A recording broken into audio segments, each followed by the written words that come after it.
Está carregando a gravação. Pronto.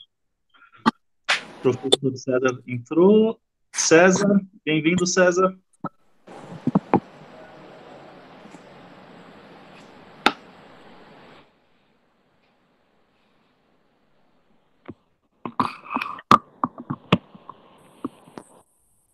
César. Tudo bem, César? Boa. Vocês estão bem? Tudo bem, tudo jóia. Cheguei atrasado um pouco. Tá dentro do limite, tranquilo. Paulo, boa noite, bem-vindo.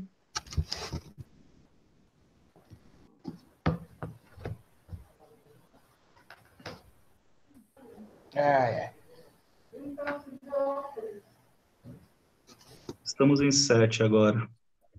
Pronto, agora estão me escutando, né? Boa noite. Boa noite, Paulo. Boa noite.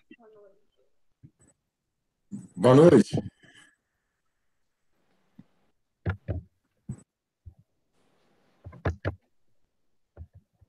Estou vendo que os 3 alunos que vão colaborar com a discussão, né, vão apresentar uma leitura, estão presentes. Seria a Aline, Alexandre e o Paulo. Confere? Alexandre, presente. Presente. Paulo, presente.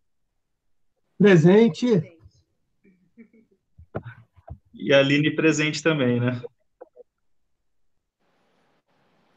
Eram os parágrafos de 4, parágrafo 4, a 7. Isso, do primeiro capítulo. E aí concluímos o primeiro capítulo. Isso. É isso aí. César, o que você acha? Começamos ou esperamos um pouco? São 7h03. Puder esperar que eu vou procurar o texto aqui. Tranquilo. Tem uns minutinhos ainda. Sei, da outra vez a gente estava numa turma dessa também, né? A diferença é que acho que a Aline não estava no outro, né? Isso, o Alexandre também. O Aline e o Alexandre, que não conseguiram participar. Né? Isso. Só tinha gente que estava no outro, não está nesse, paciência, né? Mas eu acho que é certo, né? Tem que ter o tempo aí, né? Ok. Então segue, né? Você que coordena a bagaça aí, você... Mediador, sou mediador. A sessão é presidida pelo Alan hoje, então é isso. Ok. Bom, o Paulo estava procurando o texto. Então, já estou abrindo aqui. Tá. Eu já estou na mão. Legal. Então, acho que podemos... O Alexandre está preparado? Podemos começar com você, Alexandre? Quer que eu faça a leitura? Parágrafo 4, Como você preferir aí, fica à vontade. Tá bom. Parágrafo 4. Visando a política, não quis, por consequência, aprovar, fosse o que fosse, de novo ou desconhecido, mas somente estabelecer, através de razões certas e indubitáveis, o que melhor concorda com a prática. Nos outros termos, no deduzir do estudo da natureza humana, e para contribuir para esse estudo com a mesma liberdade de espírito que é de costume contribuir para as investigações matemáticas, tive todo o cuidado em não ridicularizar as ações dos homens, não as lamentar, não as detestar, mas adquirir delas verdadeiros conhecimentos. Considerei também as emoções humanas, tais como o amor, o ódio, a cólera, a inveja, a soberba, a piedade e outras inclinações da alma.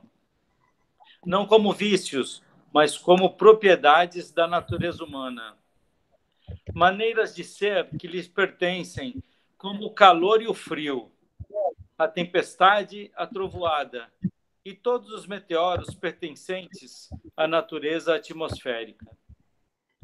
Seja qual for a perturbação que possam ter para nós essas intempéries, elas são necessárias, pois têm causas determinadas de que nos preocupamos em conhecer a natureza, E quando a alma possui o verdadeiro conhecimento destas coisas, usufrui dele, tal como o conhecimento do que dá prazer aos nossos sentidos. Legal. Você gostaria de colocar algum ponto? Você fez a leitura do parágrafo 4, né? Quer colocar algum ponto, uma reflexão que você Eu fez? posso colocar, professor. Eu já começo aqui me desculpando um pouco pela falta de conhecimento que eu tenho em Spinoza, sinceramente, em filosofia. Embora eu esteja gostando muito do curso. Talvez mais para frente eu fale com mais propriedade. Mas uma análise do texto aqui que eu vejo, que eu acho muito interessante, ele dá utilidade a tudo que aparece, que são as intempéries a que ele se refere, tanto da chuva quanto das trovoadas, né? Ou seja, ele consegue colocar tudo dentro do ciclo da natureza humana e tudo tem a sua necessária função. Nada é por acaso e nada é para desagradar. Tudo parece que é um sincronismo, né, da natureza. Uma coisa faz correlação com outra. Acho que é isso, professor, uma análise rápida aí que eu fiz. Legal. Deixa eu ver se o Paulo e a Aline querem colocar algum ponto sobre esse parágrafo. Eu vou comentar, né, esse primeiro capítulo. Ele inicia falando, né, da política. Ele fala que ele não tem o Spinoza, ele não tem uma questão específica de estabelecer as regras ou normas, leis das políticas, né? Ele coloca aqui que ele gostaria de estabelecer uma parte mais racional da prática da política. É isso que ele coloca logo no início do texto, a questão mais racional, né, em si. Ele fala também um pouquinho da questão da natureza humana, que ele coloca que ele quer contribuir com as investigações, inclusive ele cita as investigações matemáticas, enfim. Cita também no texto que ele também tem o cuidado para não ridicularizar, né, as ações humanas, né, e é que ele quer que a gente encontre o equilíbrio, né, entre a razão e a emoção, para ter esse equilíbrio com a nossa alma, de ser um ser mais racional e não deixar a gente agir de acordo com as nossas emoções, né? Mantendo sempre a nossa razão, né? E se a gente conseguir ter esse verdadeiro eixo, encontrar esse verdadeiro eixo, a gente vai usufruir melhor dos nossos sentidos, né? Que ele até citou, o Alexandre aí citou alguns pontos aí que ele colocou, exemplificando aí os sentidos que ele coloca no capítulo 4. Legal. Acho que você tocou em alguns pontos muito importantes. Achei que você fez uma leitura atenta do parágrafo. Alguém tinha comentado que está abaixo o som da Aline. Vocês conseguiram ouvir o que ela disse? Eu consegui ouvir. Ficou baixo, mas eu consegui ouvir. Melhorou, pessoal? Talvez é o microfone que está... Acho que melhorou um pouco, viu, Aline? Aumentei aqui o volume. Melhorou? Eu estou ouvindo, eu tô conseguindo ouvir. Realmente estava um pouco baixo, mas eu consegui ouvir sim. Acho que todos ouviram. Conseguiu ouvir, César? Mais ou menos, né? Mais ou menos. Tá. Se a Aline puder ficar de olho lá. Legal, achei que a Aline trouxe alguns pontos importantes. Deixa eu passar para o Paulo. Alexandre já fez a leitura do parágrafo, pelo parágrafo, fez um comentário. E a Aline trouxe questões importantes. Deixa eu ver o Paulo agora. Perfeito. Professor, eu estou meio... Quer ver, peraí, aqui. Na verdade... Peraí. Não estou conseguindo ver nem no celular, está travado. Peraí. Um segundo. Aqui. Parou no quarto parágrafo, é isso? Isso. O Alexandre leu o quarto parágrafo. Isso, peraí. Só um minutinho. Você leu antes o parágrafo? Chegou a anotar alguma coisa? Não, é porque, na verdade, deu problema na minha impressora e eu deixei o negócio lá no meu trabalho. Então, eu vou pegar por aqui. Peraí, só um pouquinho, professor. Não, fica tranquilo. Hoje eu me perdi. Gente, desculpem, viu? Peraí, a gente está... É a página 28, é isso? Eu tô com a impressão... Eu tô com o livro impresso aqui. Para mim, tá na 314. Aham. É diferente do arquivo aí. Tratado político, edição dos tá. pensadores, edição dos pensadores, capítulo 1º.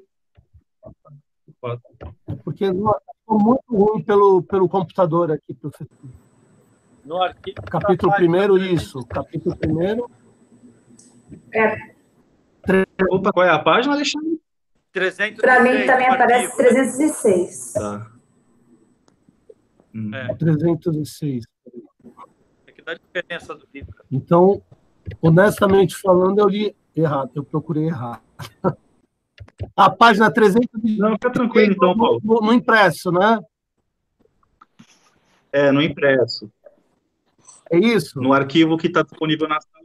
Não é no... Não, é no que está impresso mesmo. 306, né? Então, nossa, eu dei um tiro no pé, gente, de verdade. Aí, já estou O chegando. Carlos da Thaís também tinha um comentário que está na 306. Mas fica tranquilo, Paulo. Se você... PDF. Uhum. Cheguei, graças a Deus. Bom, vamos lá. Então, o finalzinho não é, portanto, crível que nós concebamos jamais qualquer processo de governo que possa ser utilizado numa sociedade em que alguns homens que se ocupam com os negócios comuns e se preocupam com a sua própria segurança não se a tenham percebido. É isso, né? Tá correto? Peraí, acho que você avançou. Eu acho que vocês... Eu não achei isso. Eu não achei no capítulo 4. É o parágrafo 4, né, do capítulo 1º. Bom, então... o parágrafo 4. Eu não localizei esse trecho que o Paulo leu. Mas, Paulo, fica tranquilo. Assim. Estou perguntando se você tem alguma anotação, alguma reflexão para pôr. Você não é obrigado a falar, sim, fica tranquilo. Vamos lá. Não, é que eu gosto de falar, que eu, na verdade, me perdi aqui um pouquinho mesmo. Legal. Bom, vamos lá. Assim, visando a política... Visando a política. O que você acha aí? O parágrafo começa assim, visando a política, não quis, por consequência, aprovar, fosse o que fosse, de novo conhecido. E se você localiza? Não, peraí. Não sei.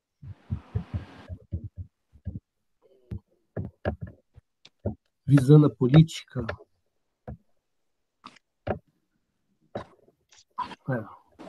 É na página 306 mesmo, não é isso? O arquivo está dando página 306. Possa ser que o livro tenha alguma alteração, não sei. Entendi, tem aqui...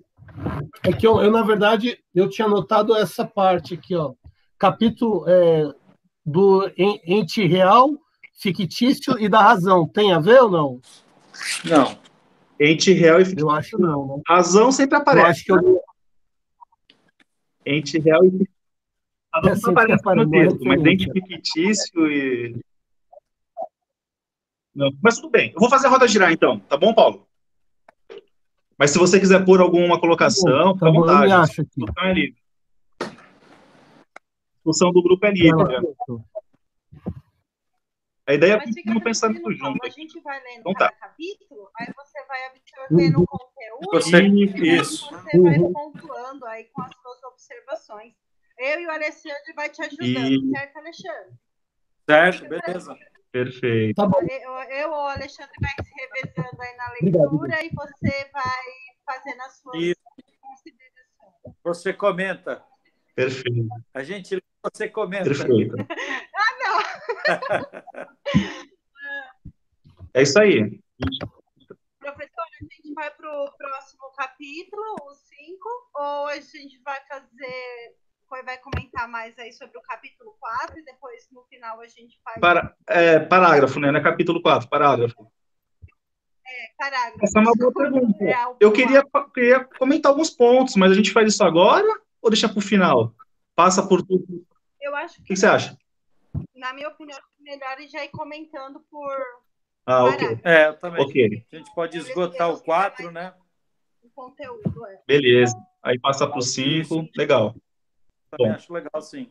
Tá bom. Então, só recapitulando, que depois a Thaís entrou, né? O Alexandre leu o parágrafo 4, trouxe um comentário sobre natureza humana. Isso já tinha aparecido no encontro passado, que o professor Cedra fez a exposição, né? O Spinoza critica aquela natureza humana fantasiada, dotada apenas de características positivas, que os homens criam, né? Em detrimento da natureza humana tal como ela existe, que é aquele embate de forças entre virtudes e vícios, emoções positivas e negativas. A questão da natureza humana retorna. Justamente com essa entonação, né? Existem inclinações da alma, existe a inveja, a soberba, a cólera, o ódio, junto com a piedade e outras emoções positivas, né? O corpo humano é esse embate de forças mesmo. Eu gosto dessa ideia de embate. Isso está lá nos gregos, o agonismo. Nós somos compostos por um embate fundamental. E alguns autores rememoram isso. Eu acho que isso passa por Spinoza de algum modo. E ele começa lá, alguns pontos me chamaram a atenção. Por exemplo, ele diz que a matemática constrói razões certas e indubitáveis. Parece que poderíamos fingir aqui. É uma questão epistemológica até, de teoria do conhecimento, de estruturação do conhecimento, me parece, né? Então ele diz, tem um modo de construir saberes indubitáveis, ou seja, que não são passíveis de dúvida, né? Essa é a ideia do indubitável, não são passíveis de dúvida. E aí ele tenta aplicar esse mesmo rigor nas questões políticas e nas questões humanas. Ele se apresenta como um observador, né? Ele até diz ali, eu estou observando os homens não para ridicularizá-los, não para zombar deles, para lamentar deles, mas para fazer uma observação criteriosa, para observar a política tal como ela se apresenta, né? Os negócios públicos tal como eles se apresentam. E isso me remete também ao que nós discutimos no encontro anterior, que é aquela crítica que ele ensaia contra a utopia, essas idealizações, né, de como deve ser a política, de como deve ser o político, de como deve ser a condução das coisas públicas. Aparece a imagem do soberano, discutimos isso um pouco lá. Então ele cria isso, ele quer lidar com a coisa política com o mesmo rigor da matemática, por exemplo. Isso me chamou a atenção, não sei se chamou a atenção de vocês. Mas ele quer um rigor, assim, ele busca um rigor para a coisa política. Isso é muito interessante, porque remete a uma ideia, claro que Spinoza ainda não tinha ali a ciência moderna, estruturada, tal como nós a conhecemos, estava sendo construída ali naquele período, né, século XVII, ali, mas ele tenta impor um rigor científico para a coisa política, assim, ele tenta imprimir isso, né, uma espécie de ciência política. Podemos pensar por analogia, né. Aí ele traz a questão da razão, isso volta sempre, né? Me parece que ele não hierarquiza, não sei também, podemos discutir isso, temos que ler melhor, né? Não sei se ele hierarquiza a razão e a emoção. Em Descartes, nós vimos no encontro anterior, que ele antagoniza com o Descartes. Né? O Descartes tem aquele dualismo substancial, o Spinoza pensa um monismo, só uma substância que é a natureza, Deus. Ele antagoniza com o pensamento de Descartes. Né? Em Descartes tem uma hierarquia, a razão controla as emoções. Descartes condena as emoções, né? As emoções ofuscam a razão. O Spinoza aceita melhor esse complexo emocional. Isso nos constitui. Isso nos atravessa, isso nos compõe. Ódio, soberba, essas emoções nos compõem. A razão pode lidar com isso, pode ser um remédio para isso, para lidar melhor com isso, mas as emoções existem. Me parece que tem uma condenação aqui. Condenação das emoções, né? Isso volta. A questão da natureza humana volta, e E esse capítulo que o Alexandre enfatizou, né, que vem aqui esses elementos naturais, como calor, frio, tempestade, trovoada, e parece que ele está usando isso como uma imagem, né? Quer dizer, assim como a natureza é afetada pela tempestade, pelo frio, pela trovoada, essas intempéries, essas mudanças, o ser humano também passa por esse processo, né? Quando ele é tomado pela ira, pela soberba, mas também pela piedade. Então, essa dinâmica que acontece na natureza passa por nós também, passa pela conduta humana. Então, o primeiro parágrafo traz isso, né? E aí ele termina aqui, naquela segunda parte ali, ou seja, qual for a perturbação que possam ter para nós estas intempéries, elas são necessárias, pois tem causas determinadas de que nos preocupamos em conhecer a natureza, e quando a alma, a questão da alma aparece aqui, né? E cuidado para pensar algo espinosa, não é algo diferente do corpo, não é algo metafísico, alma espinosa não é isso, não. Quando a alma, ele está se referindo aqui à dinâmica do pensamento, né? E quando a alma possui o verdadeiro conhecimento destas coisas, das causas da natureza, usufrui dele tal como do conhecimento, do que dá prazer aos nossos sentidos. Ele associa prazer com os sentidos, com a questão dos sentidos, né? Os 5 sentidos que produz conhecimento, que vai ser muito importante para o empirismo, a tradição empirista. Inclusive, tem uma nota de rodapé que fala o quanto que Spinoza valoriza a questão da experiência. Não sei se no arquivo de vocês tem isso também. O livro que eu estou impresso aqui tem uma nota de rodapé ali. Interessante isso. Então, ele associa aqui o prazer com o sentido. Ele vai dizer, a alma, quando faz uso da razão, uso correto da razão, e alcança esse conhecimento da natureza, atinge esse mesmo nível de prazer, né? Então, a alma, quando produz conhecimento, também atinge um prazer. Isso gera uma satisfação, né? Interessante. O corpo e alma são atributos para Spinoza, são atributos. É um monismo substancial, o corpo e alma são atributos. Razão e emoção são atributos desse corpo. Mas, enfim, esse é só um parágrafo, né? Faz sentido isso que eu falei para vocês? Faz sentido? Acho que está muito estranho com o que a Aline trouxe. Deu para entender um pouco do que eu disse aqui? Sim. Querem colocar mais alguma colocação? Professor César também, se quiser fazer alguma colocação. Eu participar um pouco. Assim, de maneira bem rápida, que da outra vez eu falei demais do que devia até. O que eu penso assim é que nesse parágrafo 4, como ele é a gente pode pensar que ele é uma transição, a gente está no mesmo capítulo ainda, né? Então tem muito a ver com o que a gente discutia lá no primeiro encontro. O que ele está insistindo aqui de novo é dizer assim, olha, ele é quase que uma conclusão, né, dos primeiros 3 ali. Né? Às vezes ele esboça a coisa, né, depois aí ele conclui. O que ele está querendo dizer, olha, o que nós chamamos de natureza humana envolve todos os atributos positivos e também os negativos. Então, né, para fugir daquela versão mistificada, né, da natureza humana, da ideia de humanidade que a gente falava, né? Então a gente define lá vários atributos positivos e os negativos, a gente retira disso, né? O que ele está dizendo, a impressão que eu tenho no texto aqui, quando ele compara a natureza humana à natureza, do modo geral, ele fala do calor e do frio, ele fala da tempestade, ele está tentando dizer o seguinte, olha, ainda que nós possamos atribuir, quando a gente pensa em natureza, né, você pensa assim, num dia ensolarado, bonito, com a temperatura amena, né, e tudo verdinho, bonitinho e tal, entendeu? Mas faz parte da natureza também a tempestade, né, faz parte da natureza o frio, né, as intempéries todas. Quer dizer, nós somos isso tudo.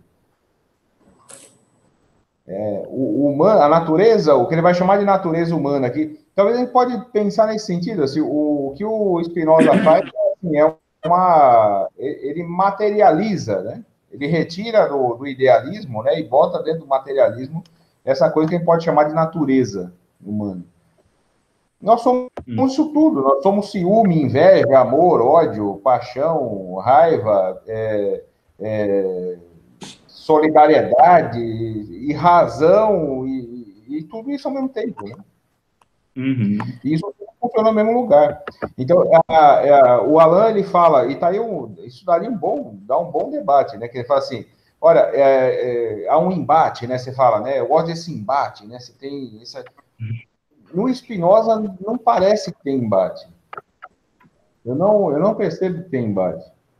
Porque está dizendo assim, olha, nós somos a razão, né? Isso que nós chamamos de razão, ele vai usar a razão com R maiúsculo ali e tal, mas nós somos essas outras coisas todas. Ou nós compreendemos o que nós somos e conseguimos pensar, porque o que ele vai fazer nesses 3 parágrafos aqui é simplesmente isso, ele vai dizer, ó, a conclusão dele no fim do capítulo é, se a gente quer pensar em política, a gente tem que pensar o que nós somos, e não o que a gente poderia ser, o que a gente queria ser, o que a razão deveria mandar. É isso. Eu não acho que tem um embate, nem uma hierarquia. Então, quando o Alan fala assim, ó, tem esse embate, né? Você fala que esse embate é legal, você curte esse. Mas é esse lance do psicanalista, né? Vivendo entre o desejo e o superego, né? Ferrando a vida da gente e tal. Mas, assim, há uma tradição, de fato, né? No pensamento, enfim, que vai operar isso nessa forma do embate, né? Mas eu acho que isso faz a gente cair naquela visão dualista ou dicotômica do mundo, né? Maniqueísta, né? Do embate contínuo entre o bem e o mal, entre o certo e o errado, né? E isso ser o grande dilema da vida, né? E o certo seria de caminhar pelo lado do bem e não lado do mal, essa coisa toda. Que o cristianismo vai assumir, etc. E tal. Eu acho que o Spinoza ele fala um negócio interessantíssimo aqui, que é o seguinte, olha, nós somos essa coisa toda. E ou nós entendemos o que nós somos, e entendemos, inclusive, que por mais que a gente faça discurso, nós agimos também usando a razão, mas nós agimos por inveja, por ciúme, por amor, por paixão, e pelas coisas todas, e a gente começa a pensar as coisas a partir disso, ou nós vamos cair de novo numa ficção e não numa filosofia. Uma sátira, como eu falava. A impressão que eu tenho é essa aí. Você acerta, eu acho que está bem correto quando ele fala, não tem uma hierarquia. Ele não me parece dizer assim, ó, qual tem que vir primeiro, vir depois, isso aqui e tal. Mas eu acho que não tem um embate. Isso aí seria um bom problema para a filosofia, né? Lógico, né? Isso não altera isso. Mas seria um bom problema. Eu tô rindo porque essa era exatamente o questionamento que eu ia fazer. Se essa questão que o professor Alan da hierarquização entre a razão e a emoção também não seria uma forma de sistematizar as emoções. E aí o professor César vem com toda essa exposição. Obrigada. Legal. Isso não quer dizer que o Spinoza esteja correto, né? A impressão que eu tenho é que ele diz isso.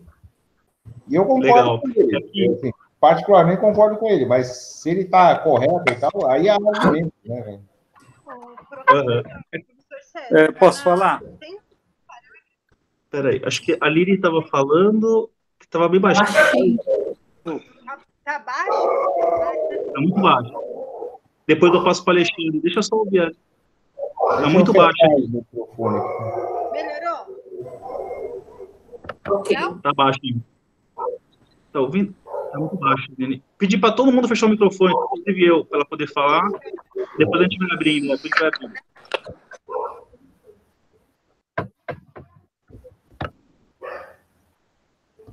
Posso falar? Estou ouvindo melhor agora? Estão ouvindo? Professor César, está me ouvindo agora?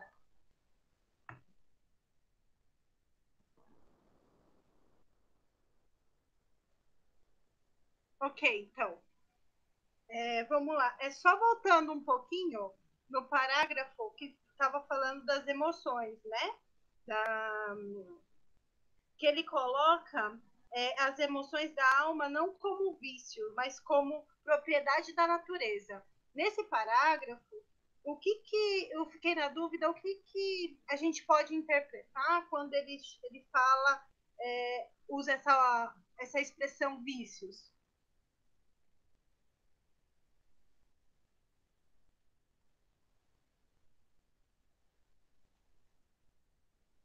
Bom, ela direcionou para o César a fala. Você quer falar alguma coisa, César? Eu acho que tá fechado seu microfone. Ah, você não ouviu? Tá, eu repasso a pergunta para você. Ela recuperou a palavra vício, que aparece ali no capítulo. Vício como algo que pertence à natureza humana. E ela perguntou, o que seriam esses vícios que compõem a natureza humana? O que a gente deve entender por vício? A pergunta dela foi nesse sentido. Isso. Obrigada. Eu estou apanhando aqui para abrir e fechar o microfone, porque o miserável do cachorro começa a latir aqui. E aí as coisas... Eu tô com a cachorra minha doente, a gente quase teve que sacrificar a cachorra aqui. Estamos num dilema. E você sabe que se eu morrer aqui, o pessoal até fica chateado, mas se a cachorra morrer, vai ser uma tragédia, entendeu? Então precisa cuidar. Mas, Aline, se a gente pegar ali, porque a hora que você fala dos vícios, né? Lá nos primeiros parágrafos ele vai falando disso também, né? Se vocês lerem com atenção aí os primeiros parágrafos, quer dizer, os 3 parágrafos anteriores, vocês vão perceber que o Spinoza está criticando é exatamente essa noção que se criou na filosofia de definir uma natureza humana a partir de atributos apenas positivos e tratar qualquer coisa que não se encaixe nesses atributos positivos como vício, como desvio. Então, o que ele tenta, e isso eu acho que é de uma originalidade interessantíssima, né? O que ele faz é romper com uma tradição filosófica, desde da Grécia antiga ali, que era a de construir uma ideia de humano e de definir o humano, né? Construir uma ideia o diabo do cachorro começa a latir. Construir uma dada noção de humano. E essa noção de humano ser uma conjunção de atributos sempre positivos. Então, o humano é o quê? O humano, ele é racional. Isso acaba passando na escola, né? O pessoal estuda biologia lá. O que é o ser humano? O ser humano é um ser biopsicossocial e é um animal racional. E essa ideia de animal racional significa assim, olha, então nós somos racionais, então nós somos guiados pela razão. Sendo guiados pela razão, nós construímos, portanto, né, pelos atributos da razão, as melhores condições da vida, nós somos motivados pelas melhores intenções, e etc. e tal. Desde a antiguidade clássica se construiu uma ideia de humano como sendo essa coisa bonitinha assim. E aí o que vai acontecer? Quando o filósofo vai analisar a realidade, aí ele percebe o humano genocida, o humano agindo por raiva, por cólera, por ciúme, né, fazendo as maiores idiotices, agindo violentamente e agindo irracionalmente. O que a filosofia toda fez nesse tempo? Por isso que ele vai dizer lá no começo que os filósofos, em lugar de construir uma ética, construíram uma sátira. Quer dizer, eles criam essa ideia do humano perfeito e quando eles olham o humano real, o que eles vão encontrar é desvio só. Porque o humano não bate com essa coisa que eles criaram. É um negócio muito simples que a gente faz o tempo todo na vida, né? A gente tem uma mania danada de tentar fazer com que as coisas se encaixem no que a gente queria que elas fossem. É isso, né? Uhum. No geral mesmo, assim, quando a gente fala, eu amo tal pessoa, né? No geral, você não ama a pessoa, você ama o que você gostaria que ela fosse. E no primeiro momento que ela te mostrar que ela não é o que você queria que ela fosse, você deixa de amar, né? Ela me magoou, porque ela não era exatamente o que eu queria, essa coisa toda. Assim, o que a filosofia faz é isso, né? É inventar um humano que não existe em lugar algum. Spinoza fala isso. Sim. Então, no 4º parágrafo aqui, o que ele está dizendo é o seguinte, ó, Tá? Essa sequência toda aqui, que não dá para falar disso sem entender o resto. Tem coisas interessantes nos outros, né? Mas essa sequência toda aqui, o que ele está dizendo é o seguinte, olha, ele está querendo chegar nisso ali. Ou nós pensamos isso que nós chamamos de política, considerando o que o humano é, e o humano é o quê? É esse bicho, ele é um ser racional, ele age por amor, por raiva, tá tudo isso embolado ali, nós somos exatamente isso. Ou nós pensamos o humano como ele é, ou nós vamos continuar só construindo ilusões sobre a política e sobre o humano também. É isso que ele está fazendo. Essa é a compreensão que eu tenho aqui do texto. Então, o vício seria isso, entendeu? Olha, o vício seria a maneira como a tradição filosófica acabou chamando tudo o que o humano é, mas eles achavam que não deveria ser. É isso. E o Spinoza sai fora disso. Acho que o professor sintetizou bem, né? Tem essa natureza humana fantasiada, própria da tradição ocidental, de criar um humano dotado apenas de características positivas, e tem um humano tal como ele é. E eu acho que ele mesmo exemplifica aqui o que seriam esses vícios, né? Quando ele fala em ódio, cólera, inveja, soberba, isso está presente no texto, né? Está no texto do Spinoza. Porque era muito comum ver essas emoções como desvios, como erros. Então, por exemplo, nossa, quando o ser humano odeia, ele está cometendo um erro de cunho moral, e mais do que isso até, um erro fundamental contra a sua própria natureza. Está traindo sua própria natureza quando ele odeia. Não é isso, isso compõe a natureza humana. Isso compõe a natureza humana. O ser humano é isso, né? Quando eu trazia a questão do conflito, a provocação do professor César é muito boa. Eu gostei. Eu me pergunto, eu inverto a questão, né? Então, será que as emoções e a razão estão em harmonia? Se elas não estão em conflito? Estão em harmonia? Seria inverter o meu raciocínio, né? Mas eu, em momento algum eu quis me inserir nessa tradição dualista, né? Em momento algum isso passou pela minha cabeça, embora o meu raciocínio possa conduzir a isso, né? A ideia do agonismo, desse conflito, para os gregos, era um conflito que não tem síntese, né? Ele não se esgota. É isso, assim. Então é isso mesmo. Eu sou isso, e no momento seguinte eu posso ser a negação disso. É um embate que não se esgota. Mas a provocação é boa, assim, talvez não seja embate. Não sei se a razão está em embate com a emoção. Talvez não seja um embate mesmo. Interessante essa provocação. É que eu também não gosto de dizer que nós somos razão e também somos as emoções. Porque aí parece que eu estou secundarizando já. Então, assim, eu sou fundamentalmente a razão, mas também sou as emoções. Acho que nós somos tudo isso mesmo ao mesmo tempo, mas ao mesmo tempo ele coloca a razão em R maiúsculo. Parece que tem ali uma potência especial, né? Mas eu acho que tudo isso é interessante. Acho que esse é o ponto da questão também, de algum modo, né? Estudar Spinoza é entender isso. O que é essa razão e como essa razão se relaciona com a emoção. Acho que essa é a questão. Essa é uma questão forte. Uma outra coisa que me chamou a atenção é que ele começa o texto com cuidado, né? Então ele diz ali, ó, eu não estou querendo demonstrar coisas novas ou nem coisas desconhecidas. Parece que ele quer dizer, né? Não sou nenhum excêntrico, não, tá? Assim, eu estou observando a política e o humano como ele é. Né? Porque o pensamento dele é um pensamento de ruptura. E é muito interessante quando ele fala em vício, ira, soberba, porque é um contraponto perfeito aos valores cristãos, né? Ira é totalmente condenável, ódio é totalmente condenável. Ele pega aquilo que é condenável e diz, não, nós somos isso, né? Somos isso. Bom, enfim, mas eu acho que o professor César sintetizou muito bem a questão da natureza humana, dos vícios. A Aline, que colocou a questão, queria comentar alguma coisa? Mas, deixa eu insistir aqui, para a gente fazer quando eu estava no convento, a gente fazia isso a exegese do texto. Vamos pegar o texto, se o que ele está dizendo aqui, para a gente resolver essa questão do vício. Tá. Logo depois daquela primeira nota ali. Ele está dizendo lá assim, noutros termos, ao deduzir do estudo da natureza humana e para contribuir para esse estudo com a mesma liberdade de espírito que é costume contribuir para as investigações matemáticas, tive todo o cuidado em não ridicularizar as ações dos homens, não as lamentar, não as detestar, mas adquirir delas verdadeiro conhecimento. Então, assim, ele está tentando conhecer o que o humano é, ele não está fazendo um julgamento a partir de algum parâmetro já construído de humano. Mas o que vem na sequência aqui é importantíssimo, que resolve isso. Ó. Considerei também as emoções humanas, tais como o amor, o ódio, a cólera, a inveja, a soberba, a piedade e outras inclinações da alma, não como vícios.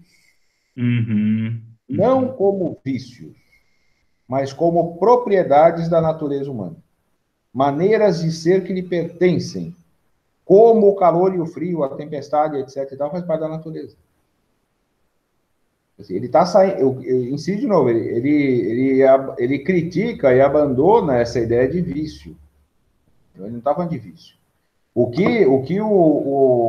E nessa coisa que o Alan estava falando, é algo que a gente pode ir para além do Spinoza, sem dúvida, né? A gente começar a tentar não compartimentar as coisas. A gente tenta dividir para fins de análise, né? Mas isso faz com que a gente caia em umas armadilhas miseráveis. Se a gente tentar não compartimentar o humano, não retalhar o humano mais, né? Principalmente nessa divisão fundamental, né? Que seria a razão e a emoção, que eu também acho que é uma baita besteira que a gente faz, né? Inclusive localizando em partes distintas do corpo, né? O pessoal fala, a razão está na cabeça e a emoção está no coração. Né? O coração serve para bombear sangue só, não serve para mais nada esse negócio, né? Não tem nada no coração para além disso. Até então, assim, porque em alguns... Pode falar. Até porque em alguns lugares o coração eles consideram que é a garganta, né? Em alguns países da África, a garganta é o local do sentimento, né? Então, muitas vezes a gente... Você sabe que na história você tem culturas que vão atribuir essa coisa que a gente atribui ao coração a outros lugares. Por exemplo, os rins têm um papel importantíssimo em algumas culturas ali do Oriente Médio há alguns milênios. Você pegar lá, você que foi igrejeiro também, ô Paulo, eu não sou mais, mas eu fui. Mas você pega o livro dos profetas antigos lá, você pega lá o Elias, que é interessantíssimo, que sujeito, e ele foi embora na carruagem de fogo, tá? Pô, viagem, né? Mas quando eu falo com que ele vai levantar para ir fazer alguma coisa, ele cinge os rins, né? Ele amarra alguma coisa ali. Então, a gente vai mudando o lugar do corpo. Daqui a alguns milênios, de repente, vai considerar o joelho, né? Esse lugar das emoções, porque o joelho dá uma coçada ali, ele tá com medo, alguma coisa do gênero. Mas o estômago, né? O fiofó, alguma coisa assim, né? O fiofó é o centro das emoções, né? Porque dá aquela desestabilizada, assim. Mas, independentemente disso, acho que isso representa essa mania que a gente tem, né? De tentar separar razão e emoção. Isso é ruim, né? O Alan tem razão total nisso. Nós temos que começar a pensar o humano no conjunto todo, inclusive pensar não como embate, né? Mas como as contradições. E contradição é diferente de incoerência. Incoerência é uma coisa, contradição é outra coisa. Nós vivemos essas contradições todas, né? Por mais conhecimento e etc e tal que você usa ali, né, para pensar as coisas, você vai se ver agindo por vaidade, por ódio, por amor, por qualquer coisa, né? Mais maluca que seja. Professor, diz uma coisa. Foi comentado aí referente aos 5 sentidos que nós temos, correto? Mas hoje, pelo menos a ciência tem dito que existem pelo menos acho que mais de 10 ou 15, né? Por exemplo, quando você sobe numa montanha-russa, lá num parque de diversão, dá um frio no estômago, isso é um sentido, né? Ou, por exemplo, quando um carro passa lambendo por mim, quase me atropela, também dá uma sensação ruim, isso também é um sentido. Com base nisso, a gente pode dizer o quê? Que os filósofos erraram, que, na verdade, são muito mais sentidos do que é relatado, ou é o conhecimento que ele é progressivo mesmo, então, aos poucos, a gente vai enriquecendo, aprendendo, assim como a gente pode citar, né, Spinoza diz que a gente não tem o livre-arbítrio, e eu vi que o Boécio também ele comenta algo referente a isso, que na verdade nós não temos o livre-arbítrio, né? A gente tem que respeitar leis, uma série de coisas. Tá. Professor César quer comentar? Eu também queria comentar alguma coisa, mas deixa eu ver se o César quer comentar. Não, isso aí é para você, Zé que falou dos sentidos. Ah, ok. Ah, dos sentidos? Tá. Ok, vou comentar alguma coisa só. Me parece que você confundiu, Paulo, sensação com sentido. Sensação, de fato, existem várias. Comi algo gostoso, nossa, adorei, que sensação boa. Deitei num lugar confortável, que sensação boa. Andei na montanha-russa, que adrenalina. Sensação. Acho que o corpo é afetado por sensações. O sentido aqui é aquela discussão de teoria do conhecimento, entre empirismo e racionalismo. Qual é a origem, qual é o fundamento do conhecimento? Será que nós podemos formular ideias sobre coisas que não experimentamos? Que não passou pelo sentido? Sentido aqui é visão, tato, olfato. Né? Nós conseguimos pensar, formular ideias que não têm a sua origem na experiência, nos sentidos? É aquela questão epistemológica clássica. Vocês vão passar por esse debate, acho que em teoria do conhecimento, em filosofia moderna, na crítica das, mas é sentido nesse ponto específico, com esse recorte. Sentido é diferente de sensação. Tá? Tem esse debate muito forte mesmo, entre racionalismo. Para Descartes, a origem, o fundamento do saber está na razão. E aí vem Locke com uma crítica contundente a isso, né? Não existe ideia inata, somos a tábula rasa, nós vamos escrevendo essa tábula a partir das experiências. Então, a noção de experiência, aqui que aparece na nota de rodapé, é meio para esclarecer esse ponto. Eu lembro que o César, no primeiro encontro, falou, assim, algo do tipo, assim, o Spinoza é empirista em algum momento. Você lembra disso, César? Não que ele seja empirista no sentido de sim, seguir essa tradição, mas você falou algo do tipo. Porque diz assim, que o empírico, quer dizer, né, o dado concreto, objetivo, para o Spinoza tem importância. E o dado empírico é fundamental para a ciência, né? Sim. Por isso que ele está adiante do Descartes, inclusive, né? Mas o dado empírico não significa ser empirista, né? Claro, significa só levar a realidade objetiva ali como... Bom, isso que ele está aqui no parágrafo 4, ele está falando isso de novo, né? Ele está falando da prática, né? Está insistindo nisso, né? Que por mais racionalista que ele seja, ele vai dizer assim, olha, eu estou observando, e na política ele vai fazer isso. Quando ele fala de política, ele faz isso. Ele observa a história enfim, né, as informações objetivas ali. Né? Não é só a razão, né? Não está construindo ali de maneira geométrica de novo.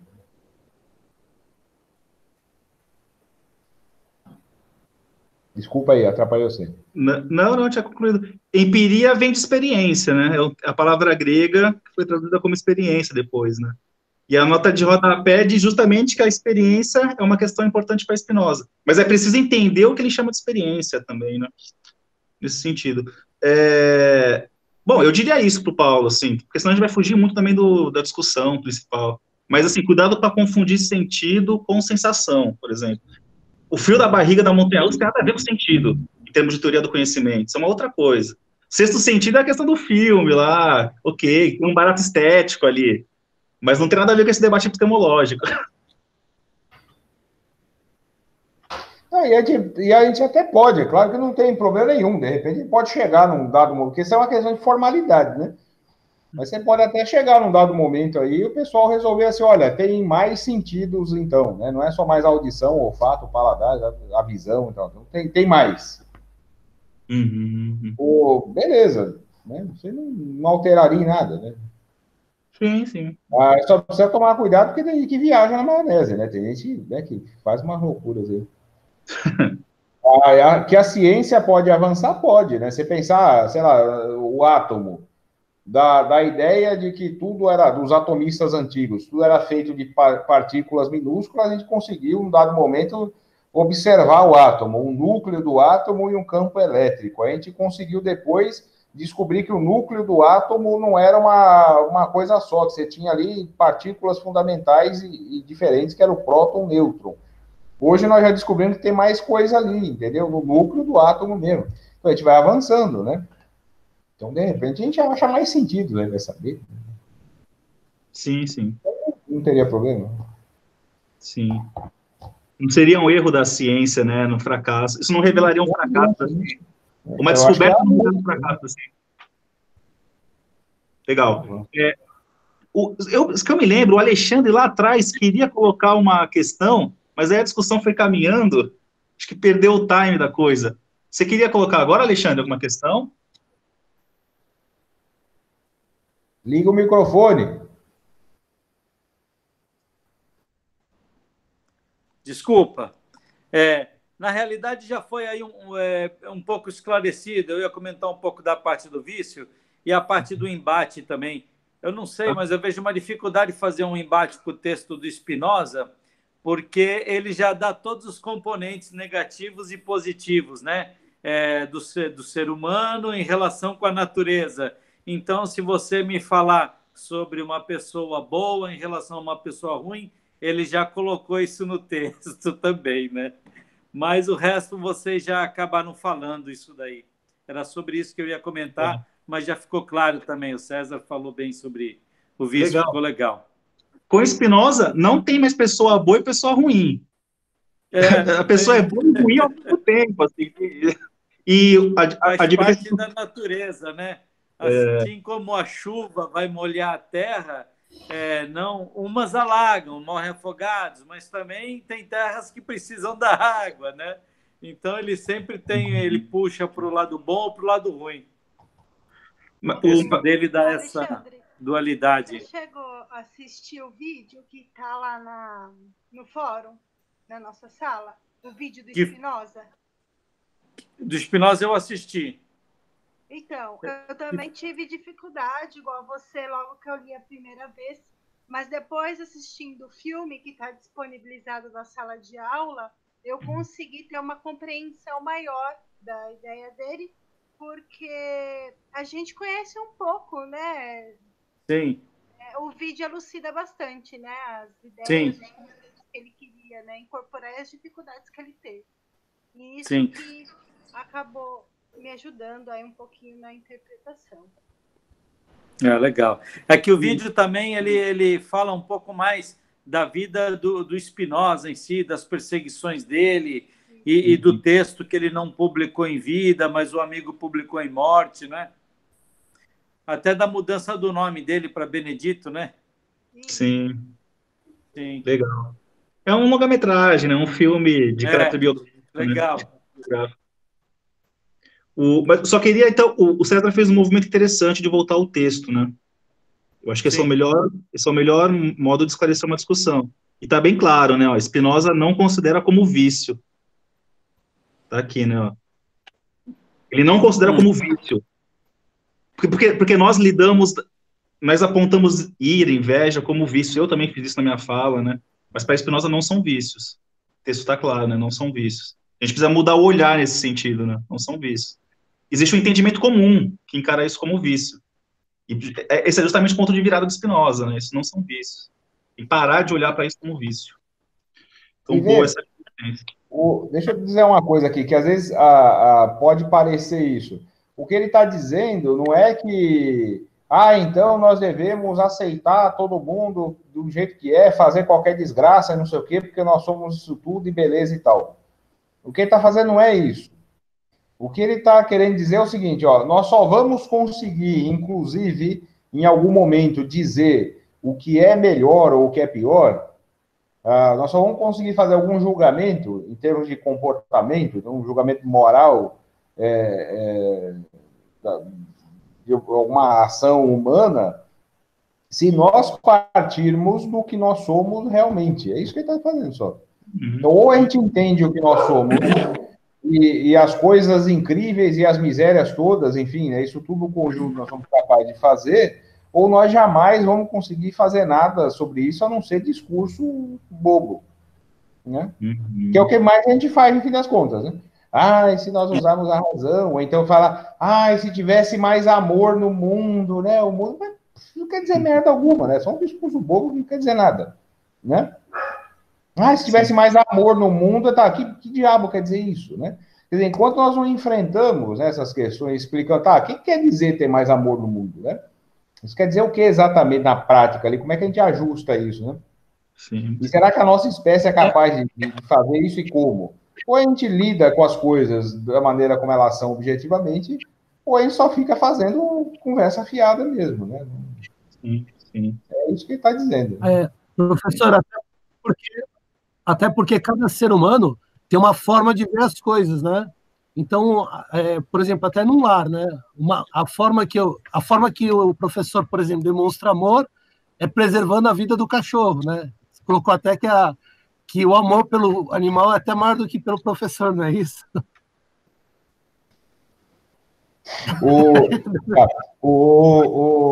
Aqui no caso, demonstrar amor pelo cachorro é uma questão de sobrevivência. Se eu não fizer isso, você sabe que eu convivo com muitas mulheres, né? Aqui em casa nós somos 3, né? Sou eu e 2 mulheres. Eu fui criado por mulheres. Então, eu sou um ser que tem a mulher como referência fundamental, né? E a referência dos homens ela é bastante ruim. Então, aqui, como eu conheço bem o gênero, é bom eu tomar cuidado dessa cachorra sobreviver. Nós estamos ferrados. Mas nós somos todos empenhados aqui. Mas, Paulo, tentem pensar assim, não é verdade que cada pessoa tem um jeito diferente de ver as coisas. Não é verdade isso. Nós somos muito mais iguais do que a gente queria ser, inclusive. É que nós vamos... Então, mas eu digo assim... O Spinoza, ele vai, no fim das contas, pegar uma conclusão que é muito simples, ou vai nos levar a essa conclusão, sabe? Nós somos produtos sempre do meio, das relações que nós vivemos. Inclusive, o que nós vamos determinar depois como sendo coisa boa ou coisa ruim, moralmente bom, moralmente ruim, vai depender também do meio. Isso não tem nada de revolucionário nisso. Até o Durkheim, que é o funcionalista da sociologia, da antropologia, ele diz isso também. O que nós definimos como crime, né? Tem determinadas coisas que a gente faz em algumas sociedades que hoje nós trataríamos como crime e lá não era. Não era por quê? São as relações que determinam isso. Então, o que nós somos, inclusive essas disposições, o que nós chamamos de amor, o que nós entendemos por paz, isso tudo é determinado socialmente. Nós somos produto disso. Então, o jeito como você pensa, ele é, antes de qualquer coisa, forjado para você pensar assim, do que qualquer coisa do gênero. Então, eu não gosto muito de Schopenhauer, mas não tem aquela frase dele, né, que o humano escolhe o que quer, mas ele não escolhe o que ele quer desejar, né? Quer dizer, você escolhe ali, né? Você escolhe. Mas a razão de você escolher aquilo não depende de você, né? Quer dizer, isso é o meio que faz. Né? Sim, sim. Eu acho que o pensamento de Spinoza não caminha para esse sentido mesmo que o Paulo apontou, de que cada um tem o seu olhar sobre a realidade. Isso me parece mais com o perspectivismo nietzschiano, quando ele quer inverter lá a coisa. Não existem fatos objetivos, existem leituras dos fatos. É o perspectivismo nietzschiano. Aí a coisa vai para esse sentido mesmo, que vai culminar na pós-modernidade, no relativismo total, no epistemológico depois, né? Mas eu acho que Spinoza tem mais objetividade que a coisa, tem mais objetividade, mais parâmetros objetivos, eu acho. Uma coisa interessante, né, que eu também li assim, não me parece um elogio, por exemplo, ao ódio, à cólera, à inveja, né? Não é isso, né? Essa leitura torpe da coisa, né? Ele está elogiando, está autorizando, então, a ira, é bom sentir. Não me pareceu isso mesmo, né? Porque o César fez uma advertência nesse sentido, né? Ele está observando o humano tal como ele é. Bom, você quer falar uma coisa, Alexandre? Não, já falei, já. Legal. Mas alguém queria fazer... Interessante como a gente ficou 1 hora discutindo um parágrafo. Um parágrafo, Eu para aprofundar... Interessante. Já tem mais 3. Mas interessante essa experiência do pensamento, né? De radicalizar a reflexão, de ir nas raízes. Interessante isso. Acho que o grupo de estudo serve para isso também, né? Para possibilitar esses encontros, esses momentos. Podemos passar, então, para o parágrafo 5? Alguém queria ler? Por mim, alguém pode ler para... quer dizer, ler e comentando? Alguém queria... Os 3 alunos que ficaram encarregados de trazer um parecer, né? Vocês querem... Ou então não ler, colocar o parecer de vocês? Bom, enfim, sintam-se à vontade para se expressar. Ou se quiserem ler e comentando.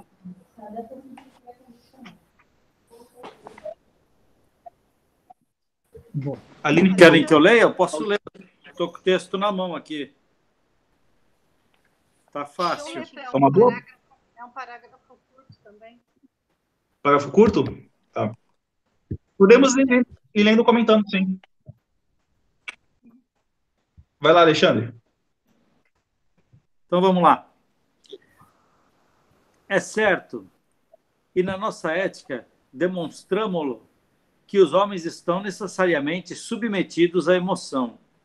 São de tal modo que experimentam piedade em relação aos infelizes, e inveja aos que possuem felicidade, que são mais levados à vingança do que à piedade.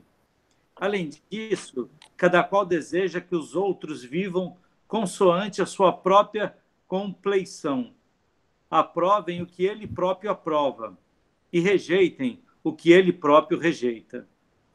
Donde resulta que, querendo todos ser os primeiros, surjam conflitos entre eles, procurem esmagar-se uns aos outros, e que o vencedor se glorifique mais por ter triunfado o seu rival do que por haver obtido qualquer vantagem para si mesmo.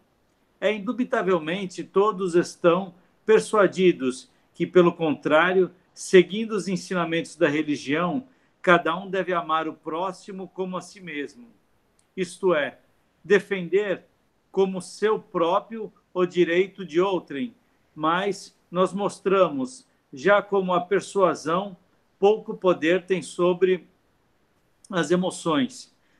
Triunfa, na verdade, quando se está perante a morte, quer dizer, a doença venceu as paixões, e o homem, já inerte, ou ainda nos templos onde os homens não têm interesse a defender, mas não possui eficiência perante os tribunais, ou na corte, onde seria mais necessário que a tivesse.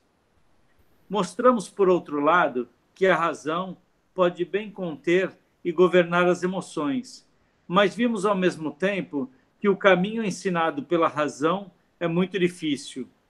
Aqueles que, por isso, se persuadem ser possível levar a multidão ou os homens ocupados com os negócios públicos a viver segundo os preceitos da razão. Sonham com a idade de ouro dos poetas, isso é, comprazem-se na ficção. Legal. Você fez algum comentário sobre... Algum comentário, Alexandre? Não, não fiz não. Estava tentando ler e interpretar ele, mas eu estava focado na leitura, né? Ok. Deixa eu ver se a Aline se a Aline trouxe alguma consideração sobre esse parágrafo. Esse parágrafo ele é bem reflexivo, né? Então, assim, a minha interpretação, assim, parece que eu vejo uma dualidade, que ele coloca assim, que nós estamos submetidos, né, às emoções que ele traz no início, de tal modo que a gente experimentamos a piedade, nós temos essa relação de sermos infelizes, sentimos a inveja, né? E parece que quando a gente conquista algo, né, a gente não conquista com uma fonte de prazer como vingança de ganhar vantagem em cima do outro. Eu não sei se isso está correta, essa interpretação, quando ele traz esse ponto, né, que a gente não se glorifica como um vencedor, e sim como ter esmagado o nosso rival, que ele coloca no texto, no sentido de a gente ter obtido vantagem, né, acima do outro.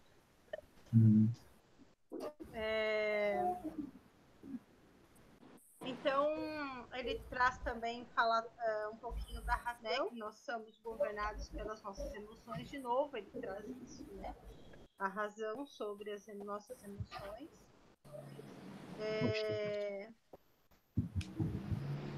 É isso. Eu fiz aqui. Enfim, é isso. Senão eu vou viajar muito aqui. Eu não sei se vai fazer sentido aí com a minha colocação. Legal, acho que você tocou em pontos importantes. Deixa eu ver se o Paulo quer colocar alguma coisa. Eu quero. Professor, eu lembrei de uma frase que diz assim, né, que os aplausos da minha infância ainda ecoam sobre mim, né? Então, aquela fase que a criança está lá, os pais aplaudem tudo que é feito, né? E nos dias de hoje a gente quer ser o primeiro, a gente quer se destacar nas coisas que faz, né? E muitas vezes, com base até no que foi colocado, quando fala a palavra piedade, então lembra muito aquela aparência que o ser humano muitas vezes tem de piedade, de dó, né? Mas, na verdade, o que falta me lembrou um pouco a palavra empatia, que é de se colocar no lugar do outro, entender a dificuldade, a necessidade do outro, né? Eu vi também que ele colocou sobre as paixões, né? Nós somos movidos por nossas paixões, por nossas emoções, né? A pessoa apaixonada, muitas vezes ela faz coisas que não faria em sã consciência. Então, eu acho que, na minha opinião pessoal, eu acho que, utilizando esse território das emoções, e Spinoza, ele enfatizou, né, que da pessoa mais centrada, né, dela ter calma, dela usar o caminho da razão, que ele, às vezes, ele é mais difícil, mas ele é melhor, ele tem menores consequências, né?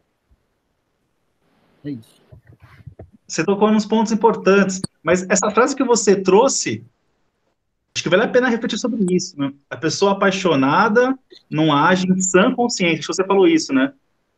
E sã é complicado porque remete a uma ideia de saúde, inclusive, né? Mas, assim, você rivalizou razão com paixão.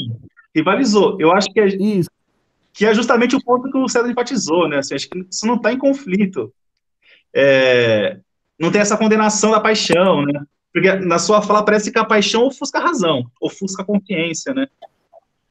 Acho que essa é a questão que estamos discutindo aqui. Será que é isso mesmo? Será que tem que suspeitar do senso comum sempre, né? Dessas afirmações de senso comum. Você quer comentar alguma coisa?